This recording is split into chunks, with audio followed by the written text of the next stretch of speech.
ఆంధ్రప్రదేశ్ రాజధాని అమరావతికి సంబంధించిన అత్యంత కీలకమైన సచివాలయం టెండర్లు అంటే ఐకానిక్ టవర్ల టెండర్ల కేటాయింపు ఎట్టకేలకు పూర్తయింది.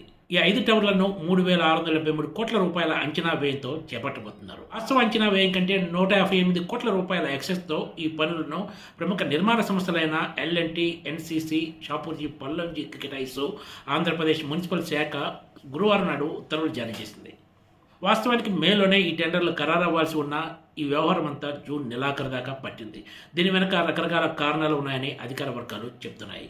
అమరావతి గవర్నమెంట్ కాంప్లెక్స్ పేరుతోటి నూతన సచివాలయంతో పాటు హెచ్ఓడి కాంప్లెక్స్ల నిర్మాణానికి కొద్ది నెలల క్రితమే సిఆర్డీఏ టెండర్లు పిలిచిన సంగతి తెలిసిందే. ఈ టెండర్లు దక్కించుకున్న కీలక సంస్థలైన ఎల్&టీ, షాపూర్జీ, పల్లంజీ, ఎన్సీసీలన్నీ వెరైటీగా ఇంచుమించు ఒకే తరహాలో ఎక్సెస్ రేట్లు కోట్ చేయడం చర్చనీయాంశంగా మారింది. ఇదంతా అనుకొని చేశారా లేక అనుకోకుండానే అలా జరిగిందా అన్న చర్చ కూడా సాగుతుంది.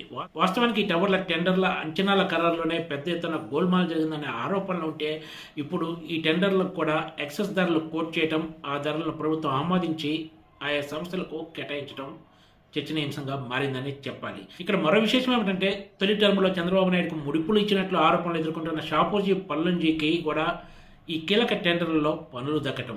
మరో విచిత్రం ఏమిటంటే ఈ కంపెనీనే అందరికంటే ఎక్సెస్ వేసి ఎక్కువ మొత్తాన్ని దక్కించుకుంటుంది. ఎల్&టీ సచివాలయంలోని టవర్ 3, 4 నిర్మాణాలను దక్కించుకుంది. ఈ టవర్ల పనుల కోసం ఎల్&టీ 4.54% ఎక్సెస్ కోట్ చేసింది. దీంతో తొలుత వేసిన అంచనా వ్యయము 1,247 కోట్ల రూపాయల నుంచి 1,303 కోట్ల రూపాయలకు పెరిగింది. మరో కంపెనీ షాపూర్జీ, పల్లంజీ సచివాలయంలోని 1, 2 టవర్ల నిర్మాణ ప్రాజెక్టు పనులు దక్కించుకుంది. ఈ టవర్ల అంచనా వ్యయం తొలుత 1,423 కోట్ల రూపాయలుగా అంచనా వేశారు. 4.50% ఎక్సెస్ కలుపుకుంటే ఈ మొత్తం వ్యయము 1,487 కోట్ల రూపాయలకు చేరింది. జీఏడీ టవర్ అంటే ముఖ్యమంత్రి కార్యాలయం ఉండే టవర్ కాంట్రాక్ట్ను ప్రముఖ నిర్మాణ సంస్థ ఎన్సీసీ దక్కించుకుంది. ఈ ప్రాజెక్ట్ అంచనా వ్యయాన్ని 844.22 కోట్ల రూపాయలుగా నిర్ణయిస్తే కంపెనీ 4.53% ఎక్సెస్ కోట్ చేయడంతో ఈ మొత్తం వ్యయం 882.47 కోట్ల రూపాయలకు చేరింది.